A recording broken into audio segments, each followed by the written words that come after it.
ষাঠি ঊৰ্ধৰ একাংশ ব্যক্তিৰ কোনোবাই নাচিছে, কোনোবাই গাইছে আৰু কোনোবাই কথা শিল্পৰে আপ্লুত কৰিছে উপস্থিত দৰ্শকক। এনেদৰেই নষ্টালজিক হৈ পৰিছে এইসকল জ্যেষ্ঠ নাগৰিক। তেখেতসকলে অসম জ্যেষ্ঠ নাগৰিক সন্মিলন ডিমৌ শাখাৰ বাৰ্ষিক প্ৰতিষ্ঠা দিৱসত ডিমৌ উচ্চ মাধ্যমিক বালিকা বিদ্যালয়ত একগোট হৈ এনেধৰণে উদযাপন কৰে তেখেতসকলৰ বিশেষ দিনটো।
ভাগ লৈ কেনেকুৱা লাগিছে?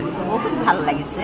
আমি যে জ্যেষ্ঠ নাগৰিক নহয় জানো, আমাৰ 60 বছৰ ওপৰ হোৱাৰ পাছতো আমি এখন এনেকুৱা অনুষ্ঠান পাইছোঁ, যিখন অনুষ্ঠান নেকি আমি আমাৰ বয়সৰ মানুহবোৰৰ মনৰ ভাৱ প্ৰতিভাবিলাক মানে বিকাশ কৰিবলৈ পাইছোঁ। এইখনো আমাৰ বৰ ভাগ্য। এইটো অনুষ্ঠান আৰু কেনেকৈ আমি বেয়া বুলি ক'ম নহয় জানো? সেইটোৱে আৰু